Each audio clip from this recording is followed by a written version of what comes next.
नमस्कार, मैं अतुल चतुर्वेदी बोल रहा हूँ फिरोज़ाबाद से।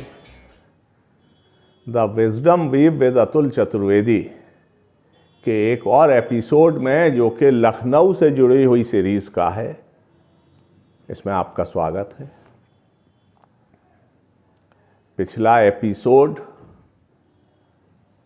लोगों ने बहुत पसंद किया। मेरे पास पुराने साथियों के बहुत से मैसेज आए, बहुत से फ़ोन आए, पुरानी यादें लोगों की ताज़ा हो रही हैं।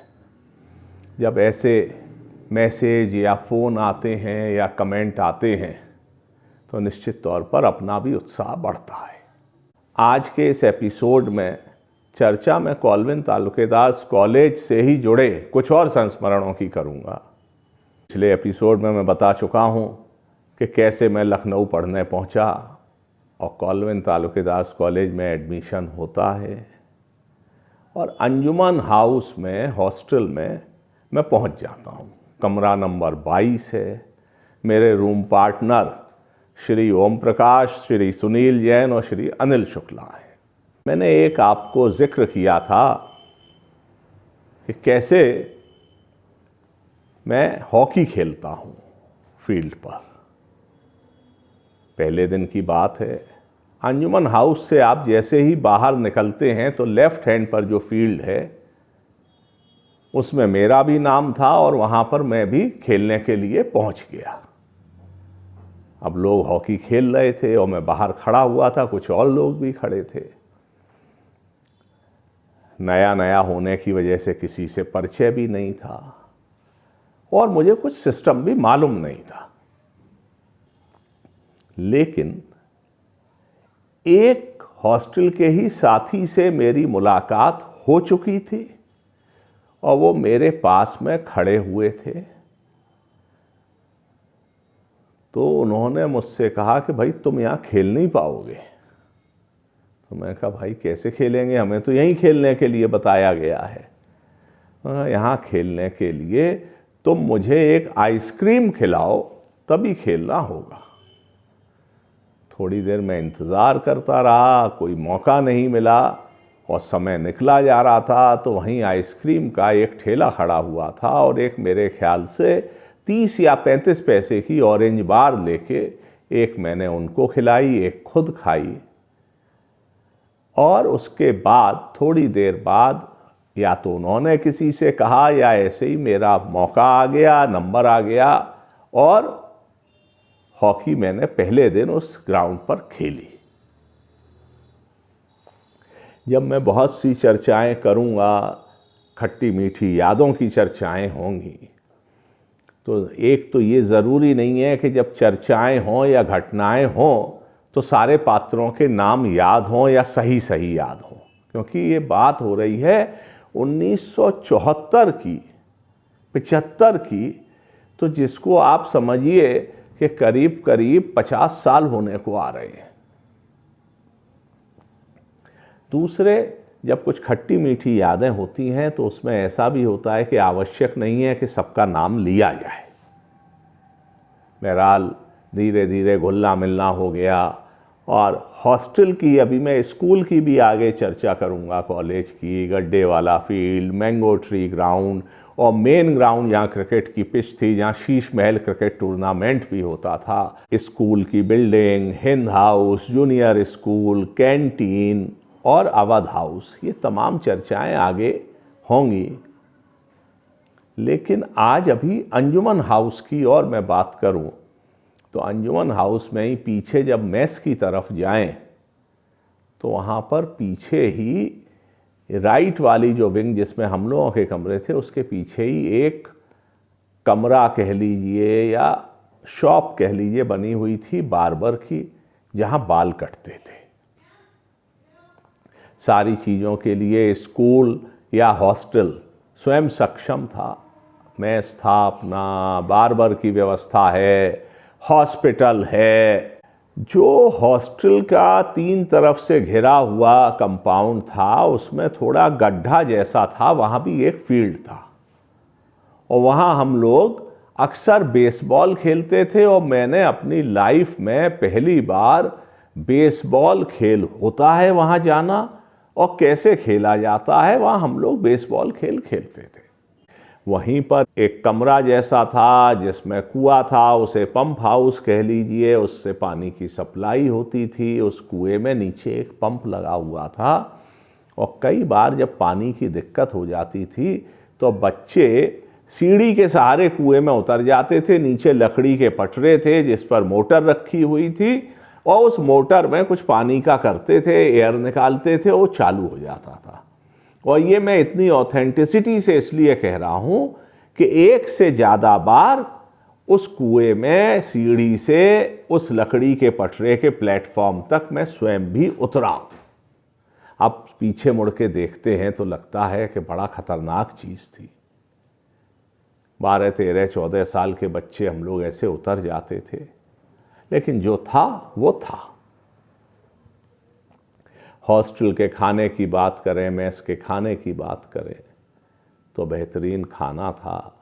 सुबह के ब्रेकफास्ट में सैंडविच होता था, सूजी का हलवा मैंने बताया, कटलेट होते थे, जो लोग आमलेट वगैरह खाते हैं या बॉइल्ड एग उनके लिए वो होता था, और पराठा सब्जी भी होती थी। सबसे पहले तो सुबह उठ के ही पीटी होती थी और दौड़ लगाई जाती थी, चाय मिलती थी। नाश्ते के बाद जो दोपहर का खाना था उसमें भी हर रोज़ का खाना फ़र्क होता था और खाने का स्तर बहुत अच्छा था। और टेबल पे जहाँ तक मुझे ध्यान है 6 या 8 लोगों के बैठने की व्यवस्था होती थी। अमूमन वेजिटेरियन और नॉन वेजिटेरियन लोगों की सिटिंग टेबल की अलग होती थी। शाम को फ्रूट्स भी मिलते थे और फिर रात का जो डिनर होता था वो भी बहुत लेविश और बहुत अच्छा डिनर होता था। और जहाँ तक मुझे याद आता है मंगलवार के दिन या किसी दिन कुछ पूड़ी वगैरह भी बनती थी और अदरवाइज़ भी खाना कभी पनीर मिल रही है नॉन वेजिटेरियन वालों का, उनके हिसाब से बन रहा है, काफ़ी अच्छा खाने की व्यवस्था रहती थी। हॉस्टल में प्रीफेक्ट की परंपरा थी।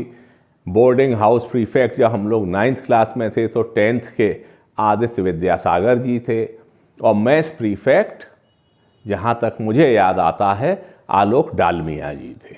आमतौर पर हॉस्टल में सब लोगों का मिलना जुलना रहता था, लेकिन जो आप एक क्लास के लोग हैं उनका मिलना जुलना और उनका इंटरेक्शन ज़्यादा रहता था।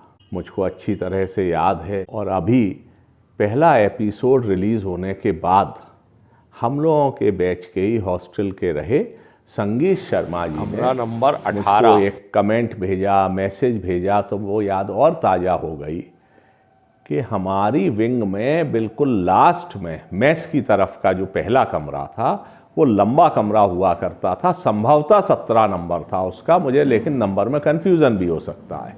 तो उसमें संगीत शर्मा, सुभाष आशुतोष, विनोद कुमार और आदित्य मोहता रहते थे।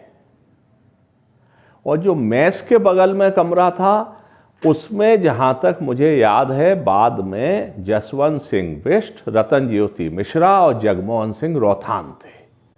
विनोद कुमार का एक बड़ा मज़ेदार किस्सा ये था कि एक दिन हम लोग उस कमरे में थे, कुछ बातचीत हो रही थी और शायद खेल के आए थे, तो विनोद अपने कपड़े बदल रहे थे, तो उन्होंने खुटी से उतार के और टी शर्ट पहनी, और टी शर्ट पहनते ही उसने ऐसे हाथ करा और उछलने लगा। हम लोग समझ ही नहीं पाए कि ये क्या हो गया।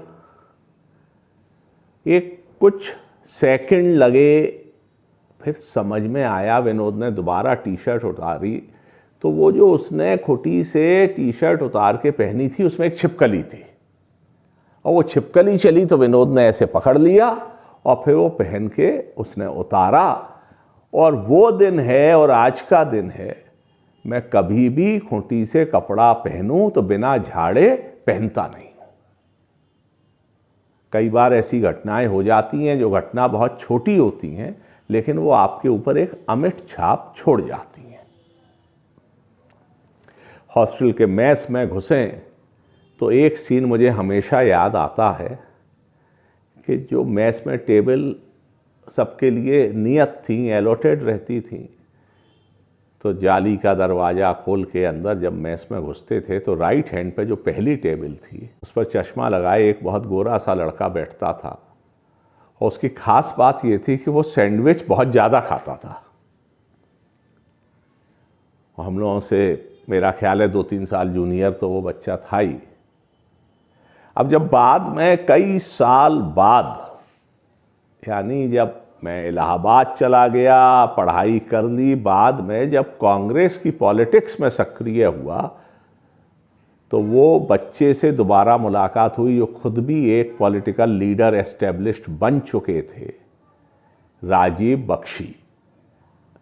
बाद में राजीव बख्शी से खूब मिलना जुलना रहता है, और लखनऊ जाएं तो उनके यहाँ जाके मिलना जुलना होता है। लेकिन वो जो राजीव बख्शी का हॉस्टल की मेस में घुसते ही बैठे हुए का सीन था, वो मुझको आज भी भूलता नहीं है।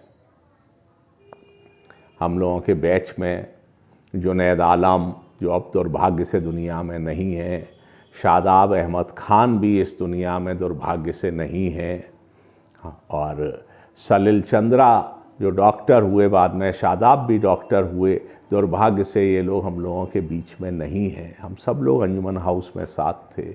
इसके अलावा देवदत्त दास, आलोक अग्रवाल, प्रेम गुरनानी और रनंजय सिंह, मुकेश बंसल, शिव कुमार गंगवार, कई नाम मुझे याद हैं, परवेज सलीम, हसन शहीर, फैज़ान रशीद आज़मी, संगीत शर्मा, आदित्य मोहता, सुभाष आशुतोष, विनोद कुमार और अपने रूम पार्टनर्स, इन सब के नाम तो मैं बता ही चुका हूँ। ये हमारे 9th क्लास के लोग थे। और निश्चित तौर पर कुछ नाम, रनंजय सिंह, मुकेश बंसल, कुछ नाम मैं अभी मिस भी कर रहा हूँ, आगे याद आते जाएंगे।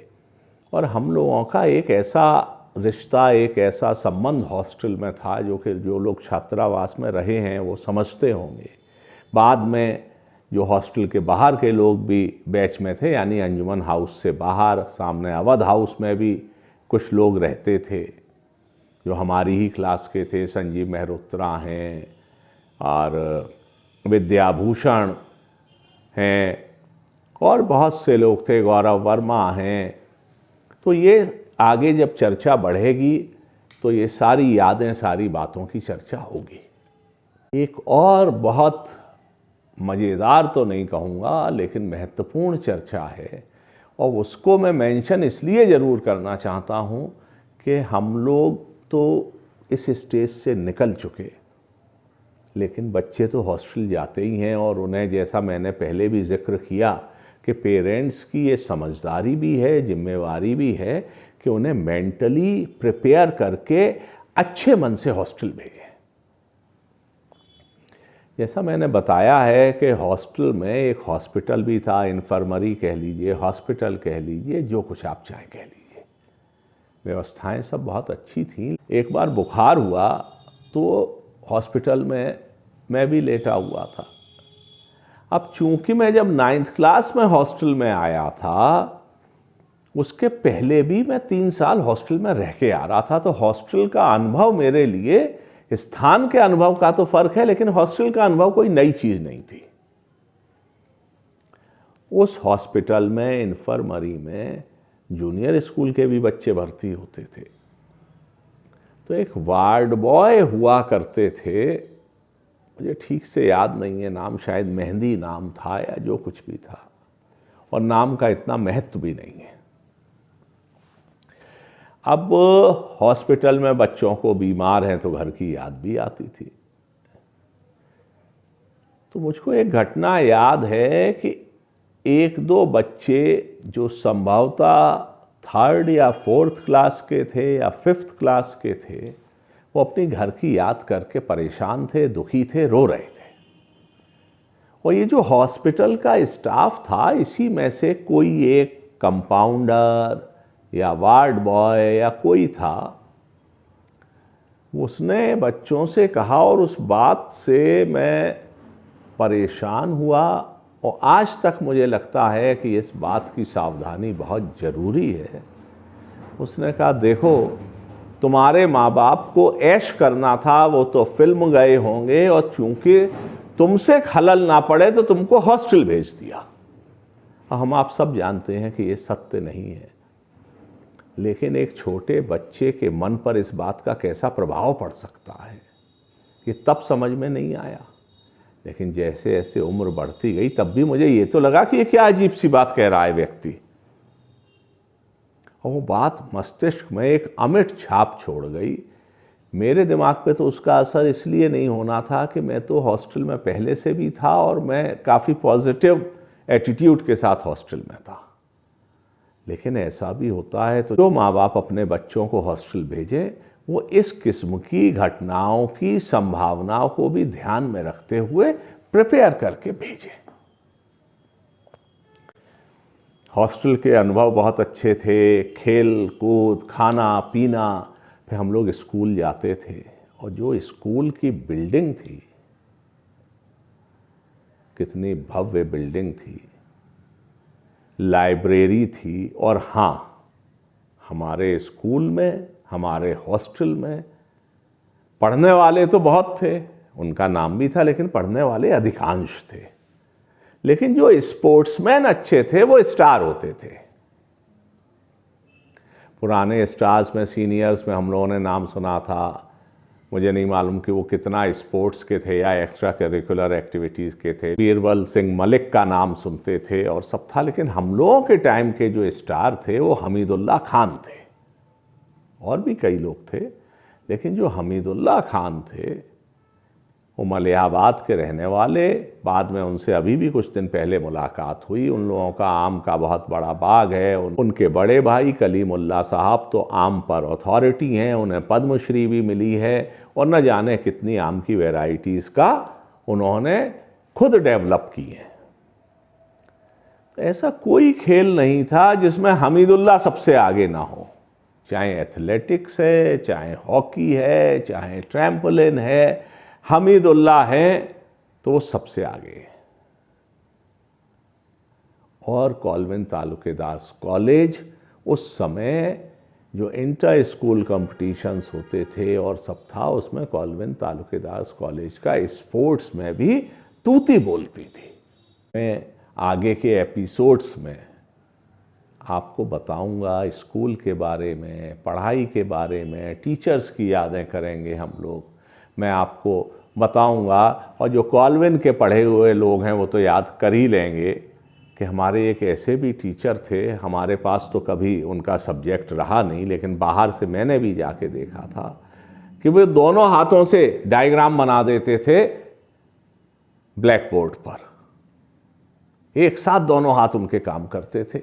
कौन थे वो टीचर, आगे के किसी एपिसोड में चर्चा होगी। अद्भुत टीचर्स थे, अद्भुत पढ़ाई थी, अद्भुत माहौल था, खेल का माहौल बहुत अच्छा था। तमाम यादें हैं। इस सफ़र में आगे और चर्चाएं होंगी। यदि आपको ये एपिसोड अच्छा लग रहा है, यदि आपको ये चर्चा अच्छी लग रही है और आपने अभी तक ये चैनल सब्सक्राइब नहीं किया है तो इसको सब्सक्राइब कर दीजिए। वीडियो अच्छा लगे तो इसे लाइक और शेयर कर दीजिए। आपके कमेंट्स का, आपके सुझावों का स्वागत है। आज के एपिसोड में इतना ही। आपका दिन शुभ हो। अगले एपिसोड में फिर मुलाकात होगी। तब तक के लिए मुझे आज्ञा दीजिए। धन्यवाद। नमस्कार।